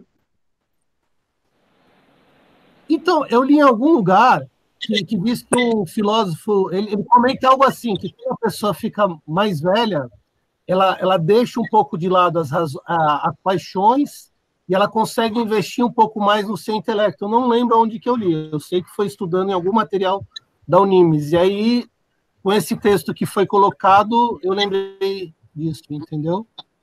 Então, o que eu digo assim, as paixões, né, por exemplo, no ramo de trabalho, na profissão, é importante, porque, deu para entender? Quando você demonstra paixão pelo que você faz, você é mais valorizado, né? Por exemplo, a filosofia, para mim, ela tem sido tão difícil quanto apaixonante. Então, assim, tem horas que eu leio e falo assim, não estou entendendo nada, mas, por incrível que pareça, quanto mais eu estudo, mais eu me apaixono, mais eu quero aprender. Não é nesse sentido que eu estou dizendo, mas é no sentido de uma paixão de você põe os pés pelas mãos, entende? Que é justamente o que você contestou. Legal, legal. Deixa eu ver. Quer falar alguma coisa, César? Eu quero. Eu quero falar, eu falo, a gente fala, né? Aí nunca, né? Me fala para dar, não. Mas assim, eu vou insistir no texto de novo aqui. Que aí assim, tem que entender o que o texto está dizendo. Aí pode, né, depois, mas o que ele está tentando dizer nesse texto aqui, está na conclusão desse parágrafo aqui, está ali nas últimas 5 linhas. Ó, mostramos, por outro lado, que a razão pode bem conter e governar as emoções. Mas vimos ao mesmo tempo que o caminho ensinado pela razão é muito difícil. Aqueles que, por isso, se persuadem ser possível levar a multidão ou os homens ocupados com os negócios públicos a viver segundo os preceitos da razão, sonham com a idade de ouro dos poetas, isto é, comprazem-se na ficção. O que ele está fazendo nesse parágrafo aqui é a mesma insistente coisa que ele está tentando nesse primeiro capítulo inteiro. Quer dizer assim, ó, ou a gente para de criar essas mistificações da realidade e tentar encaixar a realidade no que a gente gostaria que ela fosse, que eu imagino que todo mundo gostaria, né, que a razão governasse as nossas ações, tudo bonitinho, né? Ficasse tudo, né, legalzinho ali, sem grandes problemas, né? Mas o que ele está dizendo é, ou a gente sai fora disso e entende como as coisas são, ou nós vamos continuar criando ficções apenas. Ele está afirmando aqui, ó, nós não podemos ser guiados apenas pela razão. Não dá. E não dá por quê? Porque nós não somos assim. Por isso que ele está escrevendo um tratado político. Nós vamos entender o motivo por isso depois. Ele está partindo disso, quer dizer, nós não somos guiados pela razão. Portanto, nós precisamos de uma dada forma de construção, aí, de organização da vida social, que é, inclusive, para nos dar limites. Né? Sim. E isso é atualíssimo. Isso serve para o nosso tempo. Né? Sim. Como que a política vira ficção, né? Acho que a gente pode pensar sobre isso. Ainda que bem intencionada, mas ela vira ficção, né? E o quanto isso é perigoso, né? Boa essa advertência, né? A questão que a Aline enfatizou também me chamou a atenção, que é, ele fala de conflito, um conflito relacional ali, né? Bom, que ele fala lá, todos querem ser os primeiros, isso aparece ali, ó. De onde resulta que, querendo todos ser os primeiros, então parece que há uma corrida ali, todos querem ser os primeiros. Surge um conflito entre eles. Alguém queria falar alguma coisa? Acho que não, né? Tá. Surge um conflito entre eles, procurem esmagar-se uns aos outros, esmagar uns aos outros, e que o vencedor se glorifique mais por ter triunfado do seu rival que por haver obtido qualquer vantagem para si mesmo. A questão aqui, ó, o Bozo, não sei se Bozo, mas enfim, a satisfação disso surge em destruir o rival. A Aline enfatizou isso na fala dela, né? A questão não é nem receber vantagens para si mesmo, mas é superar o seu rival. Fazendo uma analogia, né? Tirando isso do seu contexto e tentando usar isso para pensar o contemporâneo um pouco, me veio à cabeça a ideia de método, de meritocracia. Isso que é tão defendido por alguns, né? A ideia de mérito. Que é isso, que é encarar as relações humanas como competição, como conflito, né? Onde um deve vencer o outro. Isso que importa, né? Esse conflito relacional, um vencer o outro. E nem com a vantagem de vencer para si, mas para destruir o outro. A satisfação está em destruir o outro. Bom, isso me veio assim, né? Como dá para se apropriar do Spinoza de algum modo para criticar isso?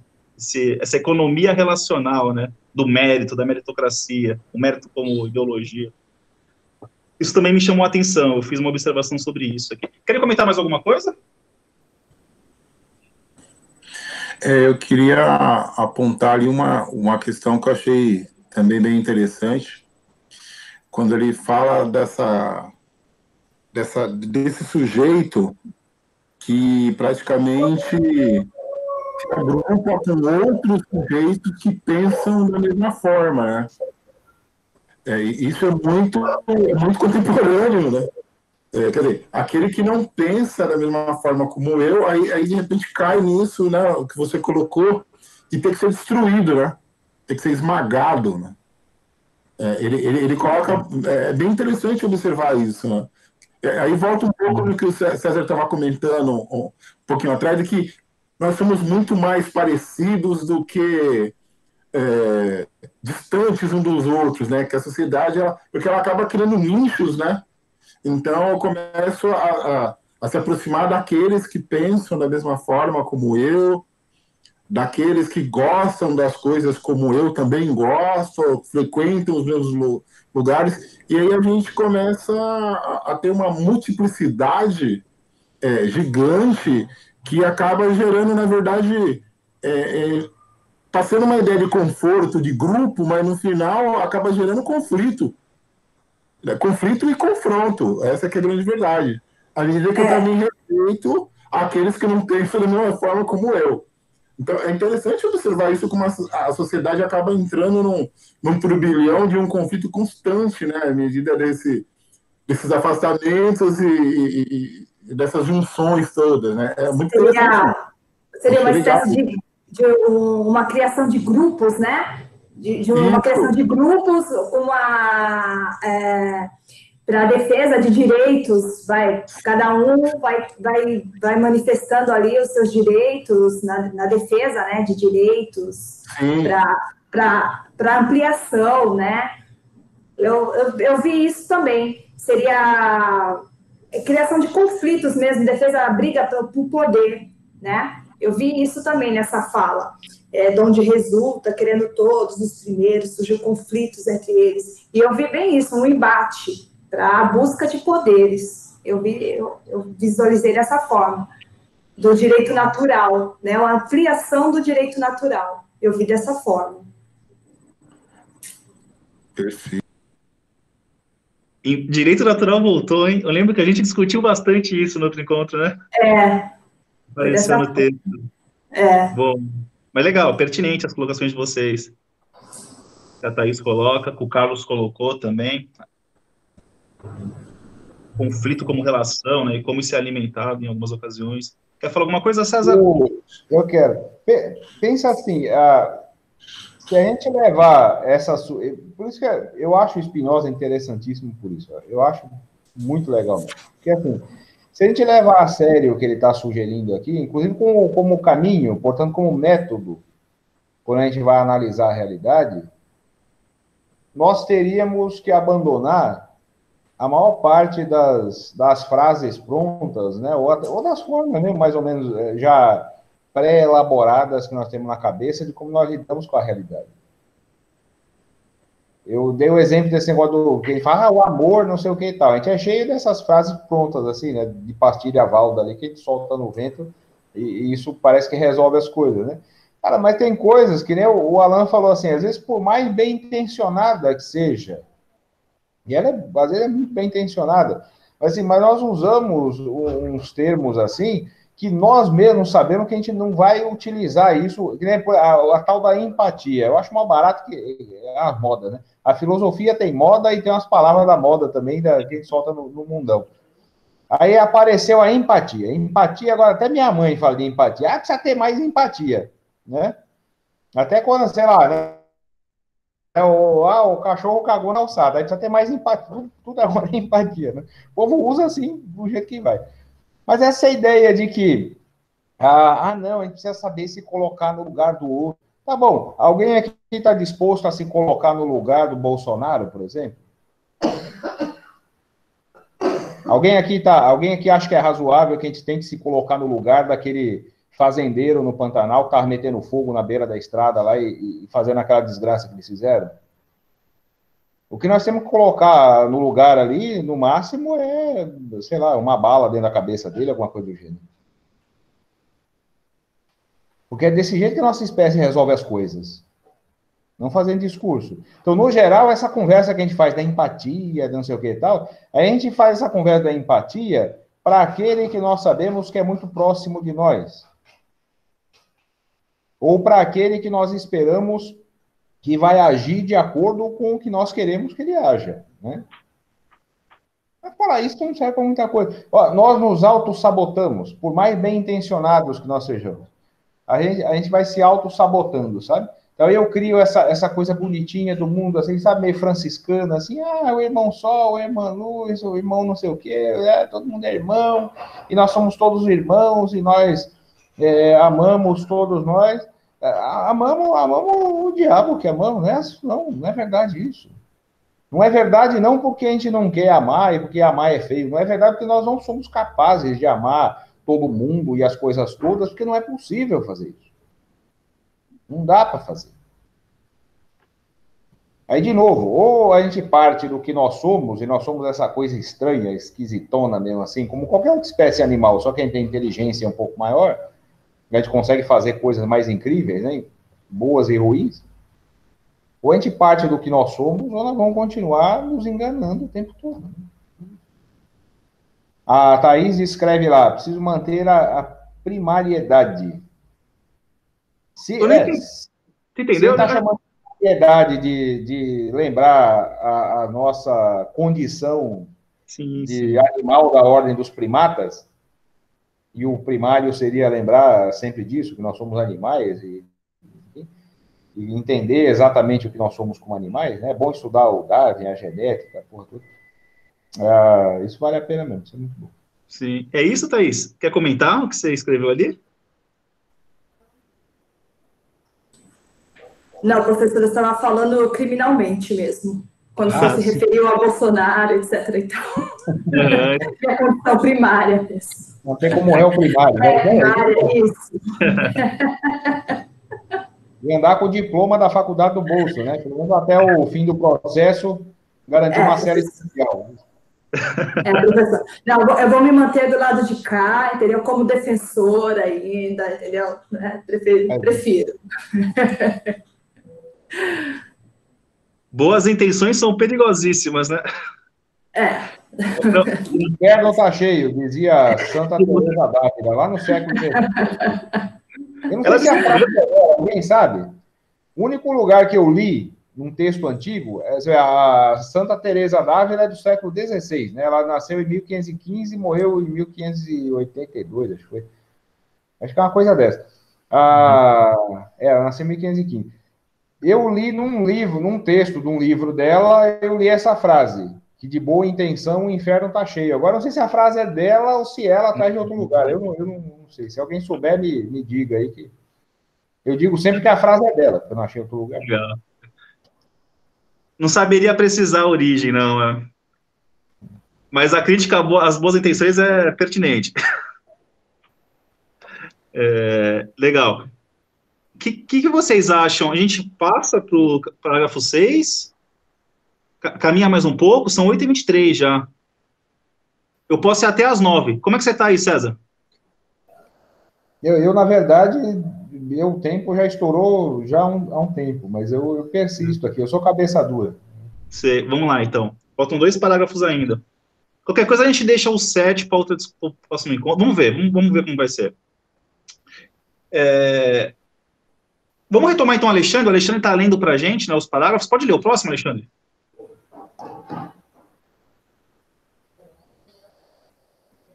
Liga o microfone. Desculpa, é verdade.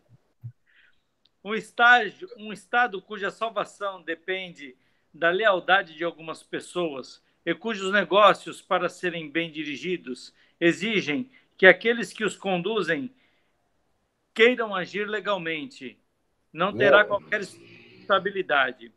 Para poder subsistir, será necessário ordenar as coisas de tal modo que os que administram o Estado, quer sejam guiados pela razão ou movidos por uma paixão, não possam ser levados a agir de forma desleal ou contrária ao interesse geral.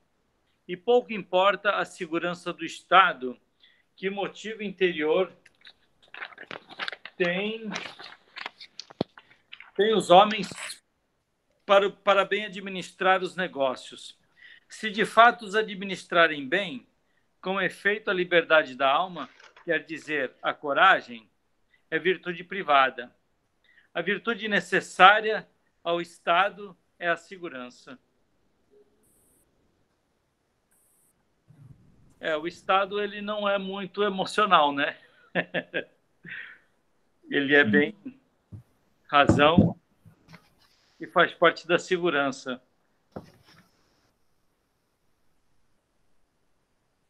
Que final de parágrafo, né? A coragem é virtude privada. A virtude necessária ao Estado é a segurança.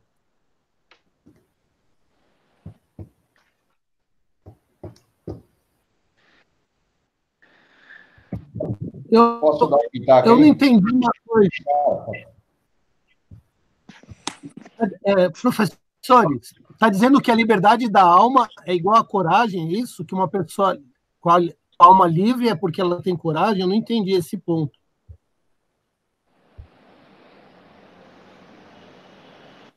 Isso aparece na parte final, ali, né? Com efeito, a liberdade da alma, quer dizer, a coragem é virtude privada. Tu viu isso daí, César? Estado de segurança. É que ele colocou um quer dizer, né? O que daria a entender que os dois conceitos se equivalem. Não, Liberdade da alma. mas assim, volta um pouco antes. Ele está dizendo assim, ó, e pouco importa a segurança do Estado, que motivo interior têm os homens para bem administrar os negócios, se de fato os administrarem bem. Com efeito, a liberdade da alma, quer dizer, a coragem, a virtude privada, e a virtude necessária ao Estado é a segurança. Porque ele está dizendo assim, não interessa nem um pouco, né, as intenções, né, e os estímulos internos e qualquer coisa do gênero nessa questão. O que a gente precisa, o que ele está dizendo no final, eu vou insistir, eu já falei 3 vezes, o que ele está dizendo aqui, nesses 2 parágrafos, né, é que assim, nós precisamos criar instituições, nós precisamos criar um certo regramento da vida social que nos obrigue, apesar das nossas inclinações todas, e todas elas, né, todas elas que nós lemos ali no parágrafo 4, ali, das nossas inclinações todas, nós vamos criar instituições que consigam fazer com que a gente viva dentro de determinados limites.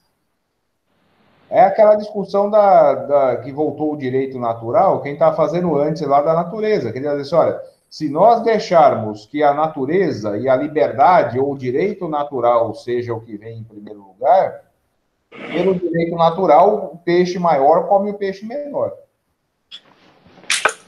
Não é isso que nós estamos pensando para viver em sociedade. Então, assim, não é o direito natural ou a natureza e as inclinações todas da natureza que devem organizar a vida social. O que ele está dizendo é o contrário, que nós temos que conhecer o que é essa natureza humana, então nós estamos discutindo ela aqui, o que ele rejeita como vício, né? Mas essas possibilidades todas, para pensar assim, olha, a gente quer construir relações sociais mais ou menos estáveis, para que as pessoas possam viver mais ou menos bem, então a gente tem que levar isso em consideração. A gente tem que colocar limites a isso tudo. Porque o hábito, dizia o velho Aristóteles, o hábito cria uma nova natureza. Se você, o Aristóteles, ele diz lá, ó, você precisa de instituições aí, leis, você precisa de lei. Leis muito justas ali para regular esse negócio. Por quê? Né? Porque você precisa forçar o desgraçado a viver de uma dada maneira ali. Se você deixar ele solto, ele vai fazer merda, é isso. Nós somos assim. Você precisa forçar o infeliz a não fazer. Ele não está convencido disso. E o Spinoza está dizendo, cara, se você for esperar que você vai conduzir a multidão pela razão, você está ferrado, porque não vai. Nem o governante, nem a massa. Então, ou nós criamos as instituições e as leis que nos obriguem a viver dentro de certos limites, ou nós somos condenados à barbárie mesmo. Isso seria a segurança, né? Criar essa lei, essa institucionalidade capaz de criar um vínculo social mais... Então, pouco importa essa ideia da liberdade da alma e a coragem e as disposições todas, em relação para o bem ou para o mal, da maneira como a gente poderia classificar isso. Importa o seguinte, nós vamos criar uma estrutura que seja capaz, de um conjunto de relações sociais, né, que seja capaz de regular a vida social. Esse Isso seria o... Pode falar, Pedro. Pode falar. Esse seria o contrato social que o senhor se referiu lá no primeiro encontro? Não. Eu falei para vocês que o Spinoza, ele não é da tradição contratualista. Tá. Os contratualistas, eles vão partir... O contratualista é o Hobbes, o Locke, o Rousseau, o Montesquieu, que parte da ideia de um estado de natureza, seja ele como condição, ou seja ele como espaço-tempo mesmo, e que em algum momento se faz lá um pacto coletivo para construir o estado. O Spinoza não está partindo disso. O Spinoza, ó, desde lá no começo, ele está dizendo assim, ó, dada essa nossa natureza aqui, nós precisamos, desde sempre, de criar alguma forma de regramento da vida social para que a gente possa tocar a vida. Porque onde não existiu isso, a coisa deu, né, se arrebentou. Pensa, ó, e estou falando sério, isso aí dá uma tese de doutorado na filosofia, viu? Se vocês pegarem essa ideia de que o Spinoza, mesmo estando antes, mas o Spinoza é muito mais avançado, assim, de que o iluminismo é um passo atrás do Spinoza. O John Locke e o movimento iluminista depois é um passo atrás do Spinoza e um passo atrás do Aristóteles na política, se for pensar. O Spinoza é muito mais avançado que os iluministas. Qualquer um deles. Né? Interessante. Essa questão da institucionalidade que precisa ser criada, acho que vai aparecer com força no próximo parágrafo, que é o 7, quando ele fala de fundamento dos poderes públicos ali. Me parece que o César sintetizou bem já, antecipou essa questão. O que me chamou a atenção é que aparece a questão do interesse geral ali, né? Esse é o interesse geral. Aonde? Tá. Primeira, segunda, terceira, quarta, quinta, sexta linha ali, ó. É porque interesse geral é um termo usado pelos contratualistas, né? Acho que em Rousseau aparece vontade geral. Talvez por isso tenha alimentado a pergunta da Thaís também. A vontade geral. É que o Rousseau tá um século depois, né? Então, depois. Interesse geral. É legal. Querem comentar mais alguma coisa ou podemos ler o sétimo parágrafo? Agora, sim, tá aí um negócio, se você ler com carinho essa parte do texto aqui, é interessantíssimo, mas se juntar isso aqui que ele está dizendo com o conceito, mas deixando de lado a ideia do contratualismo e tal, como o Rousseau faz, que o Rousseau foi avançadíssimo ali para a época dele, né?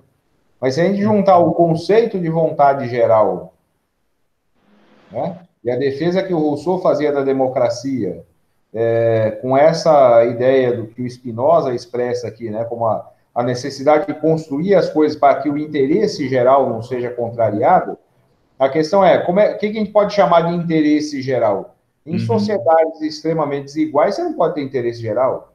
Né? Teremos interesses muito distintos. Né? Sim, então, de repente, aí fica a dica que dá um bom artigo. Se você juntar isso que ele está chamando aqui de interesse geral e o conceito de vontade geral lá do Rousseau, isso dá uma... Aí sim. Legal. Me saltou aos olhos o fato dele usar essa expressão, interesse geral, Spinoza, como isso aparece já em Spinoza. Interessante. Já temos uma dica de doutorado e uma dica de artigo científico, né? Professor César. Como que o iluminismo foi um passo atrás com relação a Spinoza e até Aristóteles em termos políticos, hein? Mas eu acho que é. E agora interesse geral e vontade geral. Interessante. E você vê, o Spinoza, ele não está... Que às vezes dá essa impressão que ele está querendo construir, né? Cada um por si aí, então, tal, desgraça.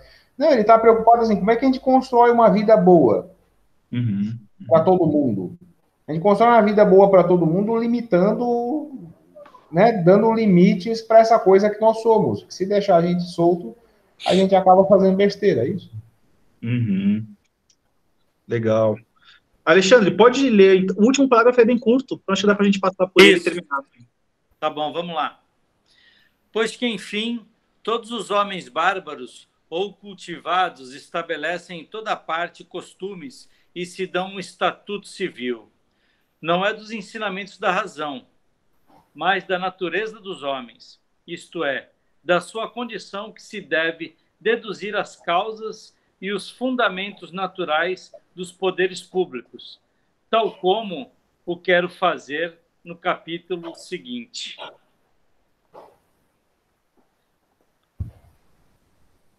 Ponto, né? Conclusão, né? Conclusão. E um convite para continuar, né?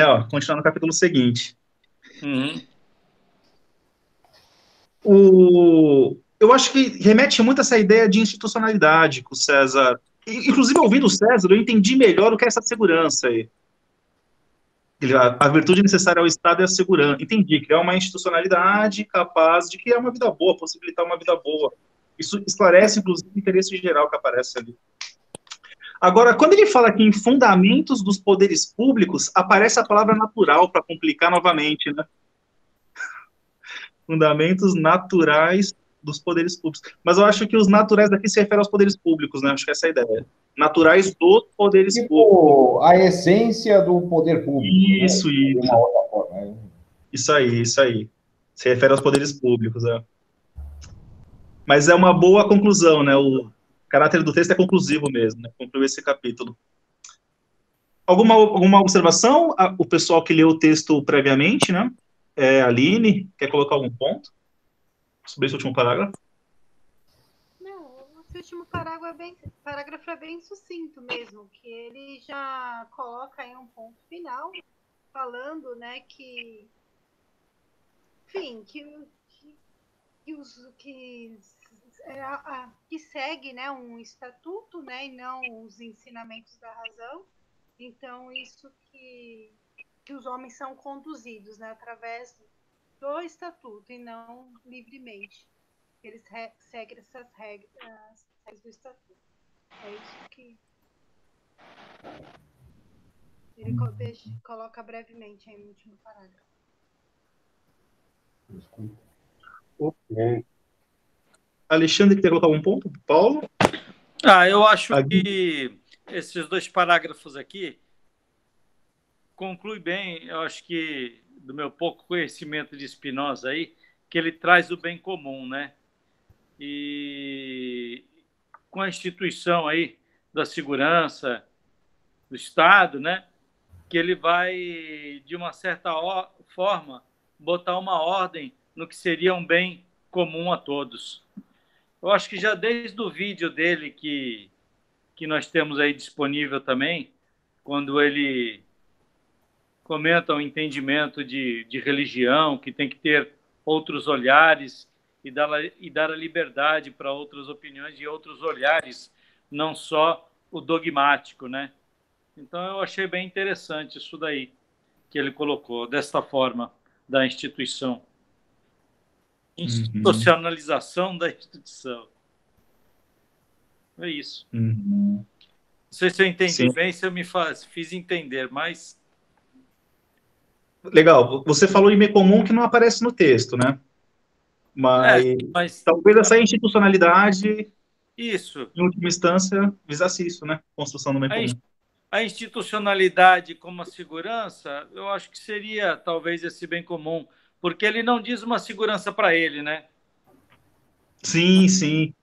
Ele diz uma segurança em comum. Vamos criar uma regra que vai ser bom para a maioria, talvez não para todos, mas para a maioria. E aqui institui a sociedade, né?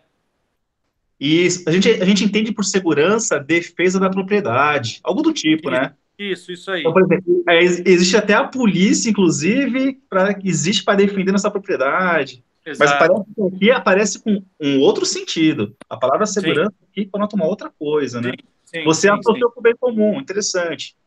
Mas, de fato, assim, não é isso. Não é esse entendimento comum de segurança, né? Sim.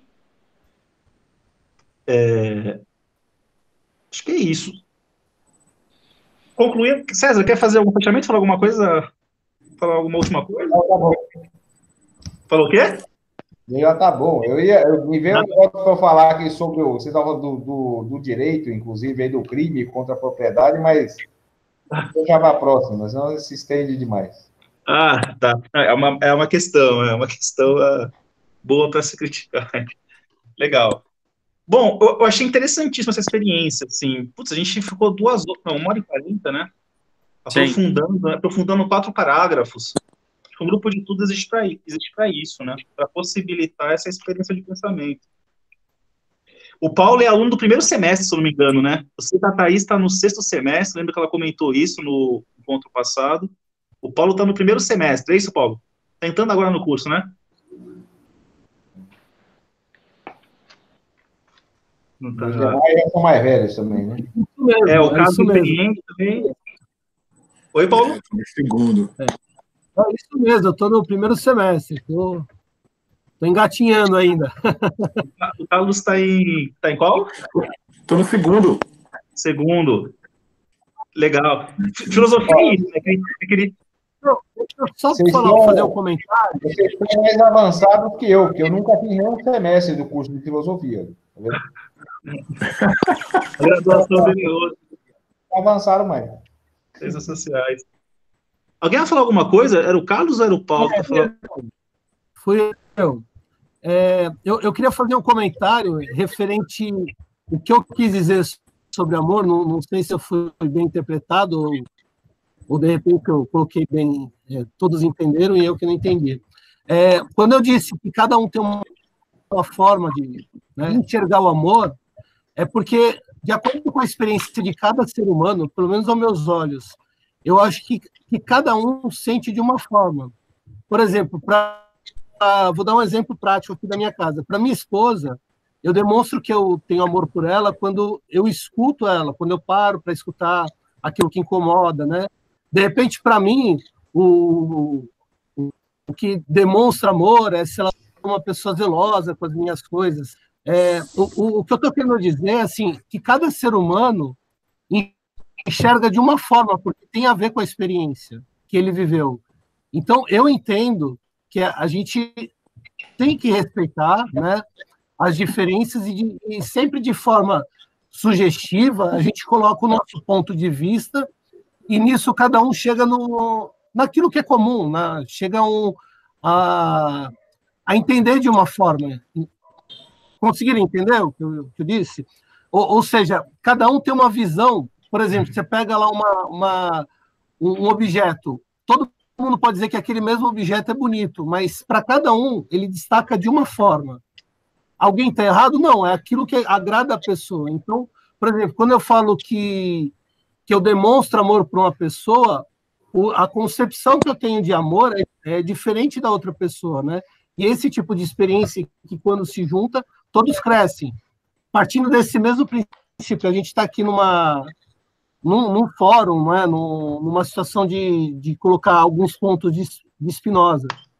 E a gente está pegando a experiência, o aprendizado de cada pessoa, e um está aprendendo com o outro. E quem ganha somos todos nós, né? Não importa o quanto conhecimento que nós temos, nós sempre estamos em busca de mais conhecimento e admirar, porque o outro sempre tem o que ensinar. É isso.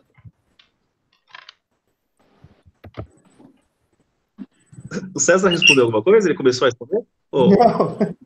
Não, desculpa, eu estava ouvindo você, Paulo, é que eu estou resolvendo outras coisas. Mas, assim, depois para pensar naquilo que a gente estava falando, na quantidade de frase pronta aí que você soltou, que não é difícil.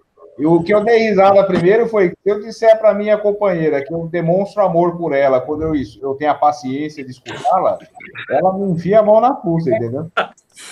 Tem que expressar isso de outra maneira, muitas outras, né? Mas beleza, eu entendi isso. Eu só estava aí brincando com você. Não, mas tem umas certezas aí que vão ser quebradas, né? Vão ser quebradas com a reflexão filosófica. Não, mas a empolgação é interessante, a empolgação é muito interessante. Mas coisas serão quebradas aí. Certezas serão quebradas. Isso é bom. Bom, pessoal, agradeço muito a presença de vocês, ao Alexandre, ao Paulo, a Aline por terem trazido seus pareceres, né? O Alexandre por ter feito a leitura. Agradeço também a Thaís, Carlos, que estão sempre aí, colaborando com as discussões. Muito obrigado pela participação, pelo comprometimento, né, de tocar o grupo. Agradeço ao César também, amigo César, colaborar demais com a discussão. Acho que, pessoal, concluímos por aqui. Fiquem de olho lá no laboratório, na sessão grupo de estudos, para se informarem sobre o próximo encontro, e começaremos o capítulo 2. Tá bom? Nos vemos mais, então, pessoal. Muito obrigado. 15 dias. Daqui 2 semanas o próximo, né? Daqui 2 semanas. 15 dias. Tchau, valeu. Valeu, pessoal. Tchau, gente. Até mais. Tchau. Tchau. Deixa eu concluir.